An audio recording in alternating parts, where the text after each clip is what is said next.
ശ്രീ ഗുരുവായൂരപ്പ ശരണനാരായണ. ശാപം പരസ്പരം ചെയ്തു എന്നാണ്. അപ്പോൾ ശിവദ്വേഷം ഉണ്ടാവട്ടെ എന്ന് പറഞ്ഞത് സത്യം പറഞ്ഞാൽ അത് ശിവന് സന്തോഷമാവില്ല. ദക്ഷനാണെങ്കിലും ശിവദ്വേഷം ഉണ്ടാവട്ടെ, നന്ദിയാണ് ശപിച്ചതും ശാപം ഭരിക്കുകയും ചെയ്യും, ഉറപ്പാണ്. അപ്പോൾ ദക്ഷാനുകൂലികൾക്ക് ഈ സംസാരം തീരാതെ വരട്ടെ എന്നുള്ളത് ഭൃഗു ശപിച്ചു എന്നാ പിന്നീട്. അതേപോലെ കർമ്മഠന്മാരാവട്ടെ, കാമികളാവട്ടെ, അഭക്ഷ്യഭക്ഷണം കഴിക്കട്ടെ, വേദം വിൽക്കുന്നവരാവട്ടെ, ആസക്തരാവട്ടെ, യാചകരാവട്ടെ, ഇങ്ങനെ പല പല ശാപങ്ങൾ നന്ദിയുടെ വക എല്ലാ സദസ്യർക്ക് കിട്ടി, എല്ലാവർക്കും കിട്ടി. അപ്പോൾ ഭൃഗുവിന് ഇത് സഹിച്ചില്ല. മഹാഋഷിമാരായിട്ട് ഭൃഗു അങ്ങനെയാണല്ലോ. ശിവാനുകൂലികളൊക്കെ പാഖണ്ഡരാവട്ടെ എന്നായി. നോക്കണേ, മൂഢരാവട്ടെ, അതാണ് ഏറ്റവും ശല്യമായത്. പിന്നെയോ മദ്യം കുടിക്കട്ടെ, കഞ്ചാവൊക്കെ വെച്ച് അങ്ങനെയാണല്ലോ. പിന്നെയോ വേദം, ബ്രാഹ്മണൻ ഇവരൊക്കെ നിന്ദിക്കുന്ന ഭാവം വരട്ടെ, അത് അവർക്ക് ശരിയാ. അവരൊക്കെ സന്യാസികളാണ്. ബ്രാഹ്മണ്യത്തിന് അതിനൊന്നും അവർക്ക് താല്പര്യം, പൂണൂലും കാര്യങ്ങളൊന്നും ഉണ്ടാവില്ല. ഉണ്ടെങ്കിൽ തന്നെ രുദ്രാക്ഷ പൂണൂലം ഉണ്ടാവുക, അങ്ങനെയാണ്. അതേപോലെ ഭഗവൻ നിന്ദകരാവട്ടെ എന്ന് വെച്ചാൽ വിഷ്ണു നിന്ദകരാവട്ടെ, അതാണ് ഉദ്ദേശിച്ചത്. നീചധർമ്മിഷ്ഠരാവട്ടെ, നീചധർമ്മം വെച്ചാൽ നമ്മൾ ഉദ്ദേശിക്കുന്ന രീതിയില്ല, ഇതല്ല. അവർക്കിപ്പോൾ ഒന്ന് ബലി ചെയ്യണമെന്ന് വെച്ചാൽ പ്രയാസമൊന്നുമില്ല, അത് സമർപ്പിക്കുകയാണ്. അതുകൊണ്ട് കുഴപ്പമില്ല. തമോ ഗുണരാവട്ടെ, അത് തമോ ഗുണിയാണ്, അതാണ് കുഴപ്പം. അപ്പം ഇങ്ങനെ ഒരുപാട് ശാപം അങ്ങോട്ടും ഇങ്ങോട്ടും കൊടുത്തു കഴിഞ്ഞപ്പോൾ ശിവൻ അത് ഒട്ടും സമ്മതമായില്ല. ശിവൻ അവിടുന്ന് മെല്ലെ പോയി, മറഞ്ഞു എന്നർത്ഥം. പക്ഷേ ഋഷിമാരെല്ലാവരും കൂടിയിട്ട് നിശ്ചയിച്ചു, ഇങ്ങനെ യാഗം പകുതിക്ക് വെച്ച് നിർത്താൻ പാടില്ല. അപ്പം അതുകൊണ്ട് യാഗം നന്നായിട്ട് തന്നെ നടത്തി. ബാക്കിയുള്ള യാഗങ്ങൾ കുറച്ച് കാലം പിന്നെ ഒന്നും ഉണ്ടായില്ല. അതിന് ശേഷം വീണ്ടും ദക്ഷിണാണെച്ചാൽ ശിവദ്വേഷം ഇങ്ങനെ കൂടിക്കൂടി വരികയാണ്. പക്ഷേ ഈ അധ്യക്ഷ സ്ഥാനം ഉണ്ടായതുകൊണ്ട് എന്തെങ്കിലും ചെയ്യാണ്ടി പറ്റില്ല. അപ്പം അതുകൊണ്ട് സൂത്രത്തിൽ ഒരു യാഗം ചെയ്തു, വാജപേയ യാഗം. യാഗങ്ങളിൽ ചെറുതാണ് വാജപേയ, അത് ചെയ്തു. അപ്പോൾ ബാക്കിയുള്ളവരൊക്കെ കൂട്ടി. അപ്പോൾ ചിലരൊക്കെ കൂടി, ചിലരൊന്നും കൂടിയില്ല. പക്ഷേ അത് സുഖമായിട്ട് നടന്നു. യാഗമില്ല കഴിഞ്ഞാൽ ജനങ്ങൾക്ക് പ്രശ്നമാണ്, ഋഷിമാർക്ക് പ്രശ്നമാണ്, ദേവന്മാർക്ക് പ്രശ്നമാണ്. അപ്പോൾ അതുകൊണ്ട് യാഗം എല്ലാവരും കൂടി അതാണ് നടന്നു. അപ്പോൾ ദക്ഷൻ വിചാരിച്ചത് എൻ്റെ കഴിവാണ്. അപ്പോൾ തീരുമാനിച്ചു, എന്നാൽ കുറച്ച് കേമായിട്ട് ബൃഹസ്പതി സവം എന്ന് പറഞ്ഞിട്ട് ഏറ്റവും ബൃഹത്തായിട്ടുള്ള അങ്ങനെയുള്ള ഒരു യാഗം ചെയ്തത് വസിഷ്ഠനാൽ നിയമിക്കപ്പെട്ടതാണ്. അപ്പോൾ അതുകൊണ്ട് അത് ചെയ്യാം എന്ന് നിശ്ചയിച്ചു. അങ്ങനെ ചെയ്തു. ശിവനൊഴിച്ച് ബാക്കി എല്ലാ ദിക്കേക്കും ഈ ക്ഷണം പോയി, മറ്റു കാര്യങ്ങളൊക്കെ. ഗംഭീരമായിട്ടുള്ള അലങ്കാരം, ഒരുക്കങ്ങൾ, രാജപ്രൗഢി, മറ്റേ ആഢ്യത്വം മുഴുവനെ കാണിച്ചു. ഇത് പരസ്പരം എല്ലാവരും അറിഞ്ഞു, എല്ലാവരും പോവുകയും ചെയ്തു. മറ്റേ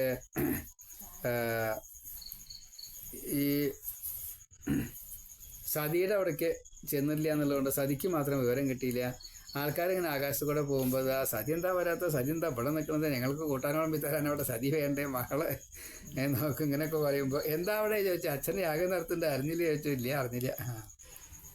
അപ്പോൾ ഭർത്താവിനോട് പറഞ്ഞു, അതെ എനിക്ക് എൻ്റെ അമ്മയും കാണണം, അച്ഛനെയും കാണണം, മറ്റേ സഹോദരിമാരെ, അച്ഛമ്മളേരെ, ചിറ്റശ്ശി പേരശ്ശി മക്കളെ പല ബന്ധുക്കളുണ്ടേ, അവരൊക്കെ ഒന്ന് പോകണം, യാഗത്തിനും കൂടാൻ പോവല്ലേ ചോദിച്ചു. ശിവൻ വേണ്ടിയില്ല, ശിവായ അവിടെ നാരായണ എന്നാ ചോദിക്കുക, നാരായണ ചോദിച്ചുകൊണ്ടിരുന്നു. അതെ. അപ്പം ശിവനെ സ്തുതിച്ചു. എങ്ങനെയാ സ്തുതിക്കുന്നത്? അങ്ങനെ ഈ സൃഷ്ടിസ്ഥിതികളെല്ലാം ചെയ്യണത്. അപ്പം അങ്ങ് വിചാരിച്ച കാര്യങ്ങളൊക്കെ നടക്കും. അങ്ങക്ക് ഞാൻ വെറും ഒരു സ്ത്രീയാണെന്നുള്ളൊരു അവഹേളനുണ്ട്, അതൊന്നും വേണ്ട കേട്ടോ, ഞാൻ അങ്ങയുടെ ഭാര്യയാണ്. അപ്പം എനിക്ക് അങ്ങയുടെ തുല്യതയൊക്കെ ഉണ്ട്, അതുകൊണ്ട് എനിക്ക് എൻ്റെ വീട്ടിൽ പോകണം, അങ്ങും കൂടെ വരണം, എനിക്ക് സ്ത്രീകളുടെ ഒപ്പം അങ്ങനെ എന്നൊക്കെ പറഞ്ഞു. പിന്നെ കുറച്ച് നിയമം പറഞ്ഞു. ഭർത്താവിൻ്റെ അടുത്തേക്ക്, അച്ഛൻ്റെ അടുത്തേക്ക്, ഗുരുവിൻ്റെ അടുത്തേക്ക്, സുഹൃത്തിൻ്റെ അടുത്തേക്കൊക്കെ പോകാൻ ആരെയും ക്ഷണം കിട്ടുമെന്ന് വേണ്ട. ക്ഷണിച്ചിട്ടില്ല എന്നുള്ളതാണല്ലോ കുഴപ്പം. അപ്പം അതുകൊണ്ട് അത് പേടിക്കണ്ട. അപ്പം ശിവൻ ഈ ശാപം കാര്യങ്ങളൊക്കെ ഓർത്തു, ഒന്ന് ചിരിച്ചു. സതി, നീ പറഞ്ഞ കാര്യങ്ങളൊക്കെ ശരി തന്നെയാണ്, പക്ഷേ ക്ഷണിച്ചിട്ടില്ലെങ്കിലും പോണതുകൊണ്ടല്ല വിരോധം. അവിടെ ചെന്ന് കഴിഞ്ഞാൽ നമ്മളെ സ്വീകരിച്ചില്ല, നിന്ദിച്ചു, അല്ലെങ്കിൽ ദ്രോഹിച്ചു, പുറത്താക്കി, കടക്ക് പുറത്ത് പറഞ്ഞാൽ കുടുങ്ങിയില്ലേ. അപ്പം അതുകൊണ്ട് പോകണ്ടെന്നാണ് നല്ലത്. എനിക്ക് തോന്നുന്നത് അങ്ങനെയാണ്. ഇനി ഇതൊക്കെ സജ്ജനങ്ങൾക്ക് നന്ന്, പക്ഷേ സജ്ജനങ്ങളല്ലെങ്കിൽ അതൊക്കെ ഗർവുണ്ടാവും. അപ്പം ആ നിലയ്ക്ക് ദ്രോഹബുദ്ധി ആവും ഉണ്ടാവുക. നമുക്ക് നാണം വരും എന്ന് വെച്ചാൽ അവഹേളനം വരും. അത് കാരണം നമുക്ക് ഈശ്വരന്മാരാണല്ലോ, ജഗതീശ്വരന്മാരല്ലേ. അപ്പോൾ ഇത് വന്നാൽ പറ്റില്ല. എന്തെങ്കിലും പ്രകടിപ്പിച്ചാലോ ദക്ഷൻ്റെ കഥ കഴിയും. അപ്പം അത് ശരിയല്ലല്ലോ. അപ്പം അതും പാടില്ല. അച്ഛനെ കൊന്നെന്നുള്ള പേരിക്ക് വേണ്ട. അത് പറയാതെ കണ്ട് പറഞ്ഞു, സതി നീ പോയി കഴിഞ്ഞാൽ ഒരു പക്ഷേ നിൻ്റെ ജീവൻ വരെ അപകടത്തിലാവൂട്ടോ എന്ന് പറഞ്ഞു. പക്ഷേ എങ്കിലും പോണ്ടാന്ന് പറഞ്ഞില്ല, പോണെന്നും പറഞ്ഞില്ല. സതി ഇങ്ങനെയൊക്കെ കേട്ട് ഒന്ന് പന്താളിച്ചു. ഭഗവാൻ അപ്പോഴേക്കും കണ്ണുടച്ചു. ഇതെന്താ ഈ ഭർത്താവ് ഇങ്ങനെ ചെയ്യണ എന്നായി. അപ്പോൾ അത് കാരണം ആകെ പ്രയാസമായി. അപ്പോൾ അങ്ങടാ പോണ്ട ഇങ്ങടാ പോണ്ട ഇങ്ങനെ കുറച്ചു നേരം ചിന്തിക്കും, കുറച്ചു നേരം അങ്ങനെ അകത്തേക്ക് പോകും പുറത്തേക്കും പോകും. ഇങ്ങനെ പല രീതിയിൽ ആകെ വിഷമിച്ചു. മറ്റേ എൻ്റെ ഭർത്താവ് ഇങ്ങനെയല്ലല്ലോ ഉണ്ടാകുന്നത്, എന്തുകൊണ്ടാണ് ഇങ്ങനെയൊക്കെ സംഭവിക്കണമെന്നല്ല. അപ്പോൾ ഭഗവാന്റെ ഉള്ളിൽ വിചാരം എന്താ, എന്നെ കുറിച്ചിട്ട് ചിന്തിച്ചിട്ടാ മരിച്ചേച്ചാൽ ഇവിടേക്കാ എത്തുക, എന്നെക്കുറിച്ച് ശരീരം ഉപേക്ഷിച്ചാൽ അല്ല. മറ്റേ ദക്ഷിണ ചിന്തിച്ചിട്ടാണ് ഇവിടുന്ന മരിച്ചാലേ അപ്പോൾ പിന്നെ നീ ജന്മം ഉണ്ടാവില്ല, എൻ്റെ ഭാര്യയ്ക്ക് അങ്ങനെ വരാൻ പാടില്ല എങ്ങനെയായാലും. അങ്ങനെ ചിന്തിച്ചത് കൊണ്ട് കണ്ണടച്ചുകൊണ്ട് ഇങ്ങനെ ഇരുന്നു. അപ്പോൾ സ്ത്രീക്ക് ഒരു പ്രത്യേകത ഉണ്ട്, അത് ചാപല്യം ഉണ്ടാവും. എന്തായാലും വേണ്ടത് തോന്നില്ല, വേണ്ടാത്ത ചെയ്യുള്ളൂ. അപ്പം അതുകൊണ്ട് സതി ഈ ദേഹം ത്യജിക്കും, അപമാനം വരും, ഇതൊക്കെ ഭാവി ഒന്ന് കണ്ടു. ദക്ഷൻ്റെ ആയുസ് മനസ്സിലായി, രൂപഭാവങ്ങളൊക്കെ വ്യത്യാസം വരുമെന്ന് മനസ്സിലായി. ഇപ്പം മിണ്ടാണ്ടിരിക്കുകയാണ് ഇപ്പം നല്ലതെന്ന് കണക്കാക്കി. സതി ആ സമയത്ത് പതിഭക്തി കാരണം ആകെ കുടുങ്ങി. പിതൃഭക്തിയാണോ പതിഭക്തിയാണോ സംശയം, ഏതിനാ പ്രാധാന്യം കൂടുക? പതിഭക്തിക്കാണ് പ്രാധാന്യം കൂടുക, പിതൃഭക്തിക്കല്ല. ആകെ 11 കൊല്ലേ അച്ഛൻ്റെ കൂടെ ഉള്ളൂ, പിന്നെ അച്ഛനോട് ഒരു വിലയും വേണ്ട, ആവശ്യമില്ലാന്നർത്ഥം. അപ്പോൾ ഭർത്താവിനെയാണ് വേണ്ടത്, അത് പാവത്തിന് ഓർമ്മ കിട്ടിയില്ല. എന്തിനു പറയണു, ശിവനെ ഒരു നോട്ടം നോക്കിയിട്ട് ഞാൻ എന്താ പോവാണ് വേണച്ചാൽ എന്നൊക്കെ പറഞ്ഞാൽ ഇങ്ങോട്ട് നോക്കണില്ലേ, അങ്ങടെ കാണുള്ളൂ. സതിയുടെ കണ്ണില് ശിവനെല്ലാം കാണുന്നുണ്ട്. എന്തായാലും ആരെയും ഉണ്ടല്ലോ കുറെ ആൾക്കാരുണ്ട് പിൻപഞ്ച്, അതൊന്നും കൂട്ടാണ്ട് ഒരൊറ്റ നടത്താണ്. എന്തിനു പറയണു, ശിവൻ മറ്റേ കണ്ണ് തുറക്കാതെ കണ്ട ആംഗ്യം കാണിച്ചു എന്നാണ്. നന്ദി കൂടെ പോണേ. പാർഷദന്മാരൊക്കെ കൂടിയിട്ട് പിന്നാലെ ചെന്നു. എന്തൊക്കെയാ കൊണ്ടുപോയെന്നല്ലേ? കാളപ്പുറത്ത് കയറ്റി. കാളപ്പുറത്തല്ല, നടന്നിട്ട് പോവാണ്, കാളപ്പുറത്ത് കയറ്റി എന്നാണ്. അതെങ്ങനെ മാല, ചാമരം, കൊട, ശംഖ്, ഓടക്കുഴല്, മറ്റേ പീപ്പി, ഓലപ്പീപ്പി ഇങ്ങനെയുള്ളതൊക്കെ കൊണ്ടുപോയതേ. അപ്പൊ ആലോചിച്ച് നോക്കൂ, ചെറിയ കുട്ടിയാണതേ. എല്ലാവരും കൂടിയിട്ട് അതിഗംഭീരമായിട്ടുള്ള ഒരുക്കം. പിന്നെ ഈ യാത്രാ സമയത്ത് വേറൊരു ചിന്തയില്ല അവിടേക്ക് എത്തുക സതിക്ക്.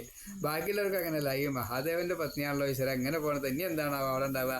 ദക്ഷിണ വെച്ചാൽ വളരെ മോശമാണ്, ഞാനാച്ചാൽ കുറേ ശാപം കൊടുത്തിട്ടുണ്ട്, ഇനി അവിടെ ചെന്നാൽ എനിക്ക് ദക്ഷിണ പേടിയുണ്ടായിട്ടല്ല, സന്ധി വിചാരിക്കുകയാണ്.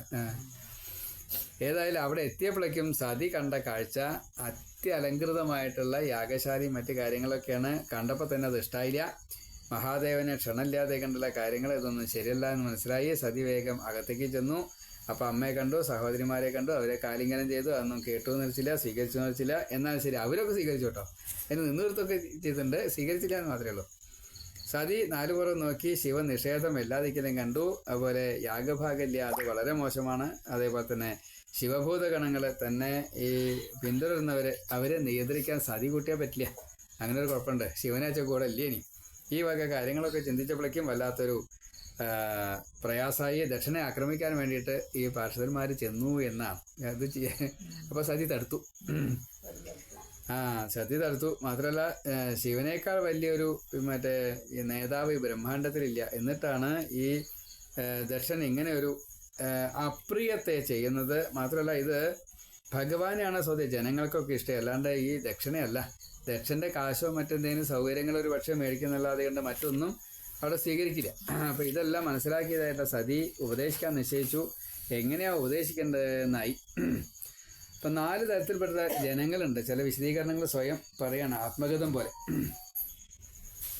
അന്യരുടെ ഗുണം മാത്രം കാണും, ദക്ഷിണയെക്കുറിച്ച് ചിന്തിക്കുകയാണ്. ഗുണവും ദോഷവും കാണും ചിലവരെ. ദോഷം മാത്രമേ കാണൂ, ഗുണം ദോഷമായിട്ട് കാണുന്നവരുമുണ്ട്. അവരാ മിടുക്കന്മാരേട്ടോ. അതേപോലെ മഹാത്മാക്കളുണ്ട്, നിസ്സാര ഗുണത്തെ പോലും വലിയതായിട്ട് കാണും. അതാണ് യഥാർത്ഥത്തിൽ വേണ്ട സാത്വിക ഭാവം. ദക്ഷാന്ന് വിളിച്ചില്ല എന്ന് മാത്രമേ ഉള്ളൂ. എന്തായാലും ഉള്ളിൽ അങ്ങനെയാണ്.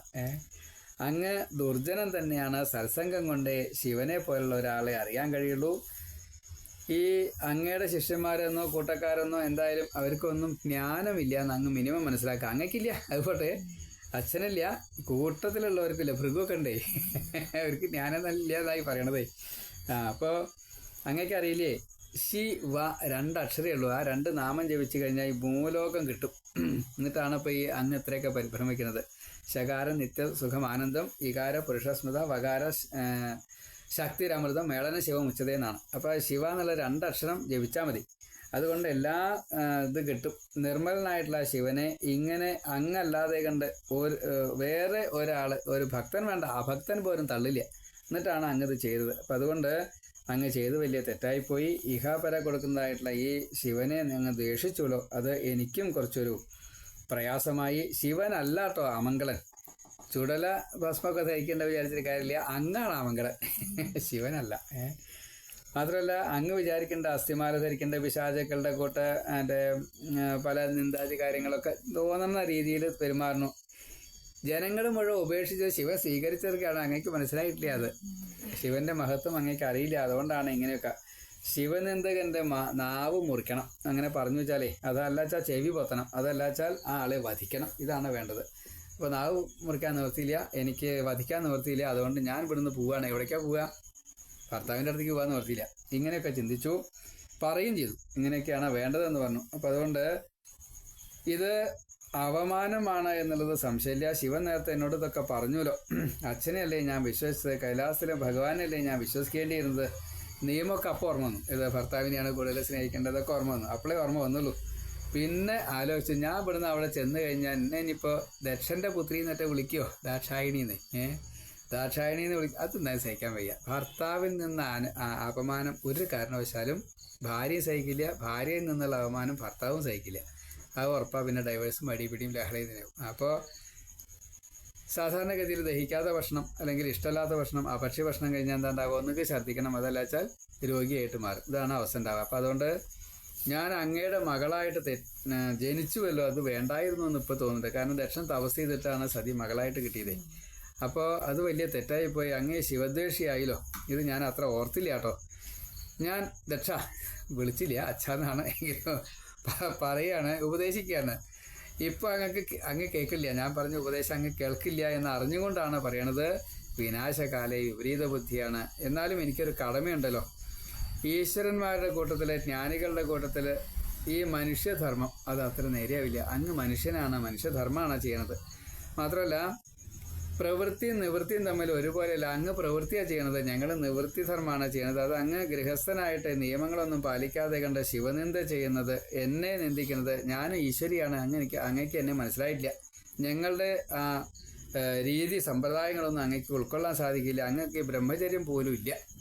ഇങ്ങനെ അനവധി കാര്യങ്ങൾ ഉപദേശിച്ചു. അച്ഛാ, ഞങ്ങളുടെ പദവി ഒരിക്കലും അങ്ങേക്ക് കിട്ടില്ല, അത് അപ്രാപ്യമാണ്. അതുകൊണ്ട് ലക്ഷണങ്ങളെ ഞങ്ങൾക്ക് ബാധകമല്ല. മകളെന്നോ അച്ഛനെന്നോ മറ്റേ മരുമകനെന്നോ ശിഷ്യനെന്നോ യാഗം കൊണ്ട് ആരാധിക്കേണ്ടതായിട്ടുള്ള ത്രിമൂർത്തികളിലൊരായിട്ടുള്ള ഒരാളായിട്ടുള്ള മഹാദേവനായിട്ടുള്ള ഈ ശിവനെ അങ്ങ് ക്ഷണിക്കാതിരുന്നത്, ഇവിടെ യാഗഭാഗം കൊടുക്കാൻ തയ്യാറാവാതിരുന്നത്, അതേപോലെ ഈശ്വരിയായിട്ടുള്ള എന്നെ പുത്രിയായിട്ട് കണ്ടത്, ഇതെല്ലാം അങ്ങക്ക് എല്ലാ അർത്ഥത്തിലും മഹാദോഷം തന്നെയാണ് സംഭവിക്കുക.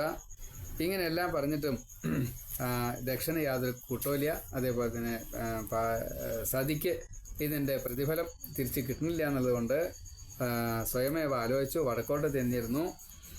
സന്ധ്യാവന്ദനാധികാരങ്ങളെല്ലാം ഉച്ചസന്ധ്യയ്ക്കാണ്. അപ്പോൾ ഏതായാലും അതെല്ലാം ചെയ്ത് ആചമിച്ച കാര്യങ്ങളൊക്കെ കഴിഞ്ഞ് സിദ്ധാസനത്തിലിരുന്നു. ക്രമേണ ജീവനെ ഷഡാധാരം ഭേദിച്ചുകൊണ്ട് മറ്റേ പുറത്തേക്കാക്കി. അതേപോലെ തന്നെ ശരീരത്തെ ഈ ഉള്ളിലുള്ള വായുവും അഗ്നിയും കൂടിയിട്ട് രണ്ടും കൂടി കൂട്ടിയോജിപ്പിച്ചു.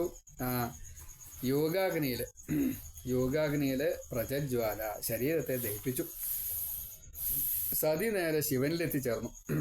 ദേഹം അവിടെ ഭസ്മമാവുകയും ചെയ്തു. എല്ലാവരും ദുഃഖിച്ചു, ഹാഹാകാരം വെച്ചു. എല്ലാവരും സതിയെ നമസ്കരിച്ചു. ദക്ഷൻ്റെ മക്കളാണ്, പക്ഷെ പറഞ്ഞിട്ട് കാര്യമില്ല. പലരും ഉണ്ടല്ലോ അവിടെ, എല്ലാവരും ഉണ്ട്. ഓരോരുത്തർക്കും വലിയ സങ്കടമായി. ഈ ദക്ഷനിലൂടെയാണ് സ്വതേ 84 ലക്ഷം ജീവജാലങ്ങളെ ഉണ്ടാക്കാൻ വേണ്ടിയിട്ട് ബ്രഹ്മാവ് നിശ്ചയിച്ചിരുന്നത്. അതിപ്പോൾ നഷ്ടമായിപ്പോയി. അപ്പോൾ വല്ലാത്തൊരു അവസ്ഥയായി അവിടെ വന്നതേ. എല്ലാവരും പറഞ്ഞു ദക്ഷൻ കഠിന ഹൃദയം തന്നെയാണ്. ഈ മകൾ മരിച്ചിട്ടും ദക്ഷന് ഒരു ഭാവവ്യത്യാസം ഉണ്ടായില്ല എന്നുള്ളതാണ്. അതാ രസം. 2 ശല്യം ഒഴിവായി എന്ന്. ഈ ശിവങ്ങട് വരില്ലല്ലോ. എന്നെ നിന്ദിക്കുന്ന സതി പോവുകയും ചെയ്തില്ലേ, രക്ഷപ്പെട്ടു എന്നാണ്. അപ്പോൾ അതാണ് ഈ എപ്പോഴാണ് അപമാനം, എപ്പോഴാണ് നമ്മുടെ മനസ്സ് ഇങ്ങനെ കന്മഷം എന്നറിയാമെന്ന് നമുക്ക് പറയാൻ സാധിക്കില്ല. അതാണ് ശിവദ്വേഷം എല്ലാ അർത്ഥത്തിലും നാശം വരുത്തും. ഇങ്ങനെ പലരും പലതും പറഞ്ഞു. ഓരോരുത്തർ അവിടെ നിന്ന് പലായനം ചെയ്തു. ചിലർ ദക്ഷനെ കൊല്ലാൻ വേണ്ടി ചെന്നു. അപ്പോഴേക്കും പാർഷദന്മാർക്ക് സഹിക്കാൻ പറ്റിയില്ല. അവരെല്ലാവരും ദക്ഷിണെ കൊല്ലാൻ വേണ്ടി ചെന്നു. അപ്പോൾ ആ സമയത്ത് യാഗം രക്ഷിക്കുക എന്നുള്ളത് ഭൃഗു തൊട്ടുള്ള ഋഷിമാർക്ക് ഡ്യൂട്ടിയാണ്. അപ്പോൾ ആ ഡ്യൂട്ടി ചെയ്യാൻ വേണ്ടിയിട്ട് ഈ ഹോമാഗ്നിയിൽ മന്ത്രം ജപിച്ചുകൊണ്ട് ദേവന്മാരെ ആഹ്വാനം ചെയ്തു. ഋഭുക്കള എന്ന ദേവന്മാരെ ആഹ്വാനം ചെയ്തു. അവർ സായുധരായി കൊണ്ടുവന്നു യുദ്ധം ചെയ്യാനായിക്കൊണ്ട് ഈ പാർഷദന്മാരുമായിട്ട് യുദ്ധം ചെയ്തു. പാർഷദന്മാരെ കടിച്ചോടിച്ചു. അവർ ചിലർ അംഗവൈകല്യങ്ങളൊക്കെ വന്ന് ദുഃഖിതരായിക്കൊണ്ട് കൈലാസത്തിലേക്ക് തന്നെ എത്തി. അവിടെ എത്തിയത് ഈ ശിവനോട് ഇതൊക്കെ കാര്യങ്ങളൊക്കെ പറയാൻ വേണ്ടിയിട്ട് ചെന്നപ്പോഴേക്ക് നാരദൻ അവിടെ ആദ്യമേ ചെന്നായിരുന്നു. സകലവിധ കാര്യങ്ങളും ഇവിടെ ഉണ്ടായത് മുഴുവൻ മഹാദേവനോട് പറഞ്ഞു. ശിവന്റെ ഭാവം കുറച്ച് മാറി. രുദ്രം കോപം അഭിനയിച്ചു എന്നാണ്. ജട പിടിച്ച് അടിച്ചു. വീരഭദ്രനെ സൃഷ്ടിച്ചു. വീരഭദ്രനും ഭദ്രകാളിയും ഒരേ സമയത്തുണ്ടായി. വീരഭദ്രൻ്റെ ആ രൂപത്തെ വിസ്തരിച്ച് പറഞ്ഞു. മറ്റേ 3 കണ്ണുകളോട് കൂടിയിട്ട് വലിയ ശരീരം, കറുപ്പ് നിറം, ദംഷ്ട്ര, മറ്റേ കണ്ടാ പേടിയാവും. ഇങ്ങനെയുള്ള ശിവനെ തൊഴുതു രണ്ടുപേരും കൂടിയിട്ട്. ഞാൻ എന്താ ചെയ്യേണ്ടത്? അപ്പോൾ പറഞ്ഞു, ഞാൻ ആരാ ചോദിച്ചു. അപ്പോൾ ഞാൻ തന്നെയാണ്, എനിക്ക് തുല്യനാണ്, എൻ്റെ മുഖ്യ പാർഷദനാണ്, വീരഭദ്രൻ എന്നാണ് നിൻ്റെ പേര്. നീ ദക്ഷൻ്റെ യാഗത്തെ മുടക്കി വാ എന്ന് പ്രകാരം ആജ്ഞ കൊടുത്തു. അന്തകനെ പോലും കൊല്ലാൻ നിനക്ക് കഴിയട്ടോ, എൻ്റെ ശക്തിയുണ്ട് എന്നെല്ലാം പറഞ്ഞോട് കൂടിയിട്ട് ഭൂതഗണങ്ങളെ വണിച്ചാൽ കൊട്ടിക്കോ എന്നും പറഞ്ഞു. അങ്ങനെ വീരഭദ്രനും ഭദ്രകാളിയും കാളി കൂളി എല്ലാവരും കൂടിയിട്ട് ഈ പാർഷദന്മാരോട് കൂടിയിട്ട് ഈ യാഗസദസ്സിലേക്ക് എത്തുന്നു. വലിയൊരു സമുദ്രം ഒന്നിച്ച് ഒഴുകി വരികയാണോ എന്ന് സദസ്യർക്ക് തോന്നി എന്നാണ്. അപ്പോഴേക്കും ഓരോരുത്തർക്ക് അഭിപ്രായം പറഞ്ഞു. മറ്റേ ശിവനിന്ദ കൊണ്ടാണ് ഇപ്രകാരത്തിലെല്ലാം സംഭവിച്ചത്. ഇത് ശിവന്റെ പട തന്നെയാവും. ഒരുപക്ഷെ ദക്ഷന്റെ അഹങ്കാരം ഇതോട് കൂടിയിട്ട് തീരും. കൊല്ലോ എന്താ കഥ നിശ്ചയില്ല. അങ്ങനെ ഓരോരുത്തർ ഓരോന്ന് പറഞ്ഞു. ആ വാക്കുകളൊക്കെ സത്യമായി തീരുകയും ചെയ്തു. ഇങ്ങനെ ഈ സദസ്സ് പേടിച്ചു കൊണ്ടിരിക്കുന്ന ആ സമയത്ത് ഈ ശൂലം തൊട്ടുള്ള ആയുധങ്ങളെ എടുത്തുകൊണ്ട് ഈ വീരഭദ്രനും ഭദ്രകാളിയും അതേപോലെ ഈ പാർഷദന്മാരെല്ലാവരും കൂടിയിട്ട് ഭൂതഗണങ്ങൾ അതി ക്രൂരന്മാരാണ്, അതിഭീകരന്മാരാണ്. രൂപം കണ്ടാൽ തന്നെ നമുക്ക് ചിന്തിക്കാൻ പറ്റില്ല. കണ്ണ് വയറ്റത്ത്, മറ്റേ ഒറ്റ കൊമ്പ്, ഇങ്ങനെ പലതരത്തിലും ഭൂതഗണങ്ങളുടെ രൂപം പലതാ, ചിന്തിക്കാൻ പറ്റില്ല. അവരെല്ലാവരും കൂടിയിട്ട് വന്നു. ഇവിടെ കണ്ടവരെയൊക്കെ എങ്ങനെയൊക്കെ ദ്രോഹിക്കണോ ആ രീതിയിലൊക്കെ ദ്രോഹിച്ചു എന്നാണ്. ശാല കത്തിച്ചു, മറ്റേ മേഖലപ്പുല്ല് മുറിച്ചു, യാഗവേദി മൂത്രവയ്ക്കാതെ തുടങ്ങിയ കാര്യങ്ങളൊക്കെ ചെയ്തു. യജമാന ശാല എത്രത്തോളം അപവിത്രമാക്കാൻ പറ്റുമോ അത്രത്തോളം. അതേപോലെ പാത്രങ്ങളൊക്കെ തകർത്തു. മറ്റേ ഹോമകുണ്ടം മറ്റേ മൂത്രമൊഴിച്ചിട്ട് തന്നെ കെടുത്തി. അതേപോലെ സ്ത്രീകളെ ഭയപ്പെടുത്തി ദ്രോഹിച്ചു. ദുഷ്ടന്മാരെയൊക്കെ പിടിച്ച് വലിച്ച് ദേവന്മാരെ, അനുകൂലികളെ, ഋഷികളെ, മറ്റേ മുനികളെ, ഈ വിപ്രന്മാരെ, ബ്രാഹ്മണർ പലരുണ്ട് സദസ്യരെ, അവരെയൊക്കെ ദ്രോഹിച്ചു. എങ്ങനെയൊക്കെ ദ്രോഹിച്ചു ചോദിച്ചാൽ അത്ര. പിന്നെ അതിൽ കുറച്ച് ആൾക്കാർ പേര് പറഞ്ഞു. മണിമാൻ ഭൃഗുവിനെ ബന്ധിച്ചു. അതേപോലെ താടി പിഴുതെടുത്തു. വീരഭദ്രൻ ദക്ഷന്റെ ഈ കഴുത്ത് വെട്ടി വാള് മുറിഞ്ഞു. കഴുത്ത് വെട്ടിയപ്പോൾ വാള് മുറിഞ്ഞു. അപ്പോൾ എന്താ കാരണം എന്ന് ആലോചിച്ചു. അപ്പോഴാണ് ഈ ഋഷിമാർ ആലംബനം ചെയ്തിട്ടുണ്ട്, അവിടെ മൃത്യു സംഭവിക്കില്ല, യജമാനന് മൃത്യു സംഭവിക്കില്ല. അപ്പോൾ അതുകൊണ്ട് ഈ കഴുത്ത് പിരിച്ച് കോഴിയൊക്കെ കൊടുത്തില്ലേ, തല കണ്ട് പിഴുതിങ്ങനെ എടുത്തു. ഇനി മരിച്ചാലും വരില്ല, മരിച്ചില്ലെങ്കിലും വിരോധമില്ല. അതെടുത്തിട്ട് പകുതി കെട്ടതായിട്ടുള്ള മൂത്രത്തിലാണ് ആ ഹോമകുണ്ടത്തിലിട്ടു. തല അവിടെ കുറച്ച് വെന്തു കുറച്ച് വേവാണ്ടിയും കിടന്നു എന്നതാണ്. യാഗപശുവാക്കിയിട്ട് ഹോമിച്ചു. അത് കാരണം മരണം ഉണ്ടായിട്ടില്ല. അപ്പോൾ യാഗപശുവിന് മരണമില്ലല്ലോ, അങ്ങനെയാണ്. അതെ അതെ, മരണമല്ല, മുക്കുതി പോലെയാണ്. പിന്നെ ചണ്ഡീശൻ പൂഷാവിനെ പിടിച്ചു. പല്ല് ഉണ്ട്.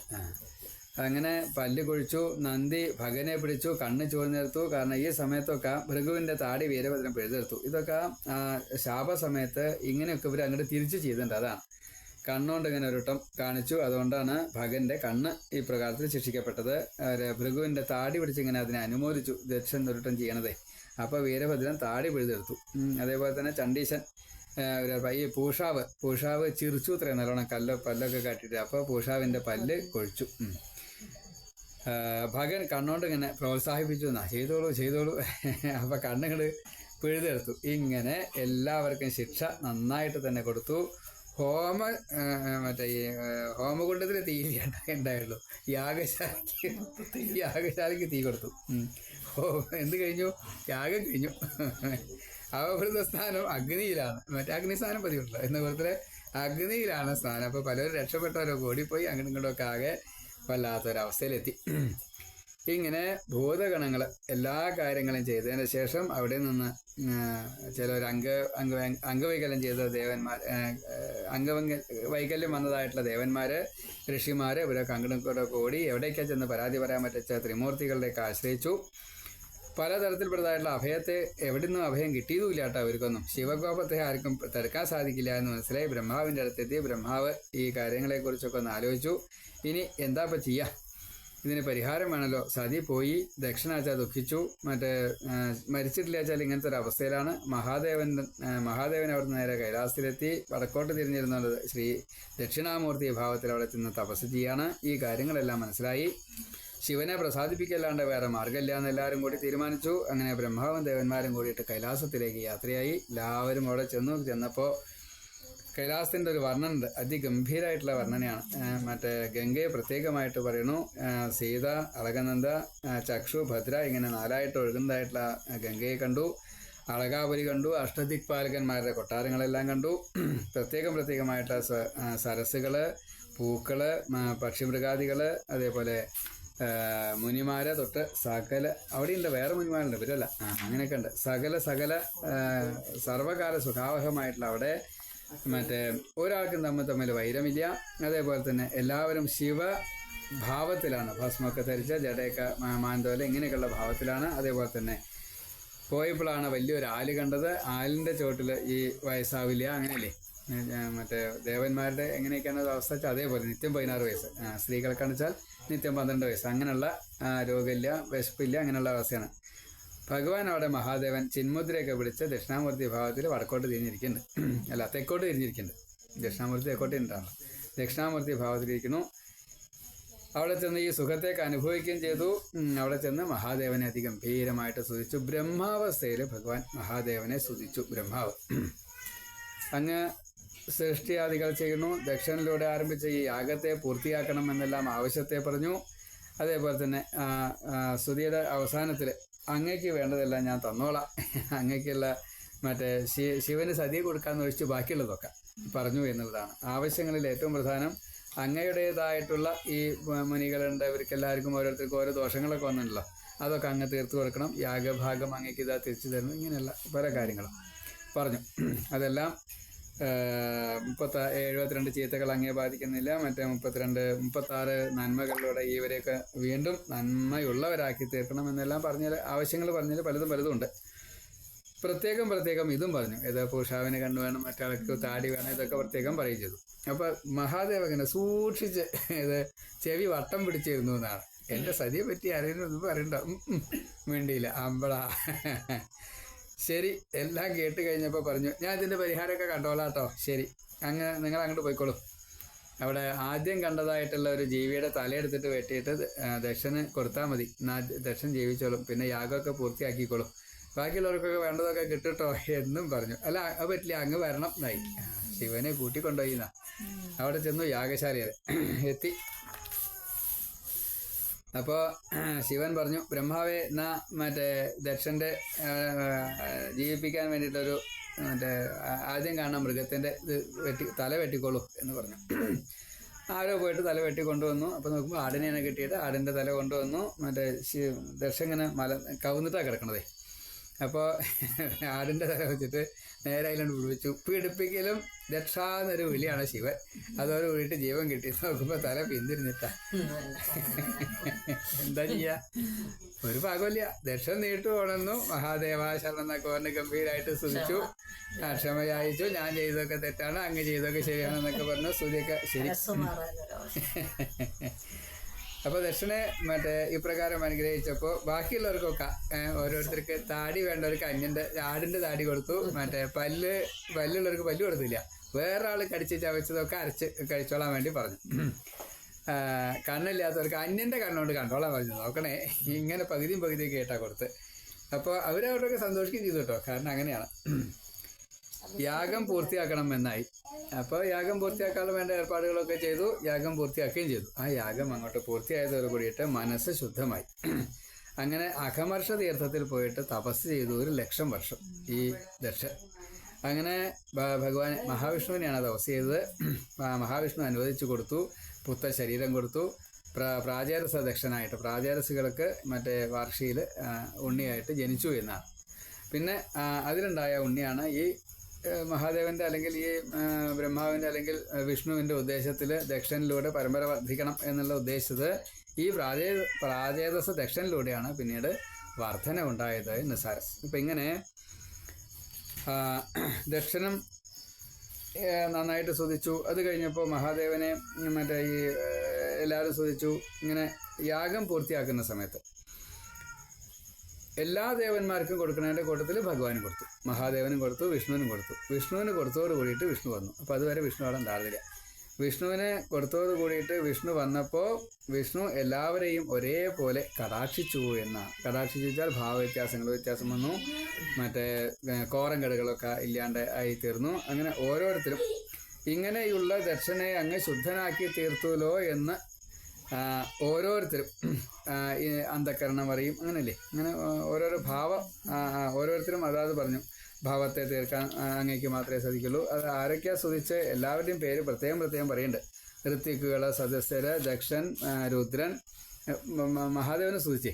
അതുപോലെ ഭൃഗു, ബ്രഹ്മാവ്, ഇന്ദ്രൻ, പത്നിമാര്, സദസ്യന്മാരെ പത്നിമാര്, അതേപോലെ ഋഷികള്, ഋഷിപത്നിമാര്, സിദ്ധന്മാര്, അതേപോലെ പ്രസൂതി, ദക്ഷൻ്റെ പത്നി, പിന്നെ അഷ്ടദിക്പാലകന്മാര്, യോഗേശ്വരന്മാര്, വേദം ഗായത്രി തൊട്ടുള്ളവർ എല്ലാവരും ഭഗവാനെ സ്തുതിച്ചു. അപ്പം അതിൽ ഈ സിദ്ധന്മാർ സ്തുതിച്ചായിട്ടൊരു സ്തുതി ഈ കാട്ടുതീയിൻ്റെ ചൂട്, അതേപോലെ ഇപ്പം ഈ ആന കാട്ടുതീയിൽ പെട്ട് കഴിഞ്ഞാൽ ആനയ്ക്ക് തൊലി പ്രശ്നമാണല്ലോ. അപ്പം അതിൽ വല്ലാത്ത ചൂടാണ്. ആ ആനയ്ക്ക് ഗംഗയിൽ ഇറങ്ങി കുളിച്ചാൽ എങ്ങനെയാണോ ആശ്വാസം കിട്ടുന്നത്, അതേപോലെ ഭഗവാന്റെ ഈ വരവും ഞങ്ങളെ അനുഗ്രഹിക്കുന്നതും. ഇവിടെ ഇപ്പോൾ വേറൊന്നും സംഭവിച്ചിട്ടില്ലല്ലോ. അപ്പോൾ അത്രയും കൂടുതൽ ഞങ്ങൾ വിഷമിച്ചിരുന്നു സിദ്ധന്മാരായി പറയണത്. സിദ്ധന്മാർക്ക് സാധാരണ ഇതൊന്നും ഉണ്ടാവില്ല. എന്താ, ഈ സിദ്ധി ഉണ്ടായതുകൊണ്ട് ചൂട്, തണുപ്പ്, പഞ്ചഭൂതങ്ങളുടെ ഇതൊന്നും ഏശില്ലല്ലോ. ആ സിദ്ധന്മാരാണ് ഈ ദക്ഷൻ്റെ ഈ ശിവനിന്ദ കൊണ്ട് ഇത്രയും കൂടുതൽ ദുഃഖിച്ചത്. അപ്പോൾ അവർ പറയാണ്, ആന കാട്ടുതീയിൽ പെട്ടിട്ട് രക്ഷപ്പെടാൻ വേണ്ടിയിട്ട് ഗംഗയിൽ ഇറങ്ങിയപ്പോൾ ഉണ്ടായിട്ടുള്ള ആ തണുപ്പ് കിട്ടിയ പോലെയാണ് അങ്ങ്. അപ്പോൾ ഈ ഭാവം എല്ലാവരിലും, ഈ സ്തുതി എല്ലാവരിലും ഉണ്ട് എന്നുള്ളതാണ്. അങ്ങനെ സംസാരത്തെ മറക്കാൻ ഈ ഭഗവാന്റെ എന്താ പറയുക യാഗത്തെ ഇപ്രകാരത്തിൽ ഭഗവാനും കൂടി വേണ്ടിയിട്ട് യാഗത്തെ പൂർത്തീകരിച്ചു എന്നും, അതേപോലെ തന്നെ യാഗം ഇത്ര തരത്തിൽപ്പെടുത്താനുള്ള യാഗമുണ്ട്. മറ്റേ അതേപോലെ ഒടുക്കം യാഗം കഴിഞ്ഞതിൻ്റെ ശേഷം ദേവന്മാര്, മറ്റേ ഋഷിമാര്, ഇവരെല്ലാവരും കൂടി വീണ്ടും ഒന്നുകൂടി സ്തുതിച്ചു. അതിൽ ബ്രാഹ്മണർ പ്രത്യേകമായിട്ട് ഒന്നുകൂടി വിസ്തരിച്ച് സ്തുതിച്ചു, രണ്ടാമത്തെ ഭാഗമായിട്ട്. അങ്ങനെ ദക്ഷൻ്റെ യാഗം കഴിഞ്ഞതിന് ശേഷം കയ്യേക്കാല അംഗവൈകല്യം വന്നവർക്കൊക്കെ വീണ്ടും അതൊക്കെ തിരിച്ചു കൊടുത്തു. മറ്റേ സതി പിന്നീട് ഈ ഹിമവാന്റെ പുത്രിയായിട്ട് പാർവതിയായിട്ട് വന്നു. ആ പാർവതി അനാവധി കാലം തപസ് ചെയ്ത് ഈ സതിയിലുണ്ടായിരുന്ന ഈ ദ്വന്ദ്വം എന്നുള്ള അവസ്ഥ, മറ്റേ മനുഷ്യൻ എന്നുള്ള അവസ്ഥ, മറ്റേ സ്ത്രീ എന്നുള്ള അവസ്ഥ, ഇതൊക്കെ തപസ് കൊണ്ട് മറികടന്ന് ശിവന് തുല്യനായതിൻ്റെ ശേഷമാണ് പാർവതിയെ ശിവൻ സ്വീകരിച്ചത് എന്നും കൂടി അവിടെ പറയാതെ കണ്ട് പറഞ്ഞു. ആ ശിവപാർവതിമാർക്ക് താരകാസുരനെ വധിക്കാൻ വേണ്ടിയിട്ട് സുബ്രഹ്മണ്യനെ ജനിപ്പിക്കുകയും ചെയ്തു. ഇങ്ങനെയുള്ള ബൃഹസ്പതി ശിഷ്യനായിട്ടുള്ള ഉദ്ധവൻ മൈത്രേയ മഹർഷിക്ക് പറഞ്ഞു കൊടുത്ത കഥ ഈ മൈത്രേയ മഹർഷി വിദുരന് പറഞ്ഞു കൊടുത്തു എന്ന് പറഞ്ഞ് ആ പ്രകരണം അവിടെ അവസാനിക്കുകയാണ്. അപ്പോൾ ഈ കഥ ആരാണോ സ്ഥിരമായിട്ട് സ്മരിക്കുന്നത്, ദക്ഷയാഗം കഥ വായിക്കുന്നത്, പറഞ്ഞു കൊടുക്കുന്നത്, അവർക്ക് ഭക്തി ഉണ്ടാവും. അതാണ് അതിൻ്റെ പാപങ്ങളൊക്കെ തീരും, അഹം ബുദ്ധി തീരും, അതേപോലെ ധർമ്മിഷ്ഠനായിട്ട് ജീവിക്കും, ദ്വന്ദ്വം കടക്കും എന്നെല്ലാമുള്ള ഫലശ്രുതി. ഇങ്ങനെ ദക്ഷയാഗം കഥ വിസ്തരിച്ച് ഭാഗവതത്തിൽ കൊടുത്തിരിക്കുന്നു. നമുക്കും അതേപോലെ തന്നെ ദക്ഷനാവാൻ, പ്രാചേതസ ദക്ഷനാവാൻ നമുക്കും സാധിക്കുമാറാകട്ടെ. അങ്ങനെയുള്ള അനുഗ്രഹം തന്നതായിട്ട് ഭഗവാനെ നമസ്കരിച്ചുകൊണ്ട് വാക്കുകൾ ഭഗവാന്റെ തൃക്കാൽക്കൽ സമർപ്പിക്കുന്നു. സർവത്ര ഗോവിന്ദ.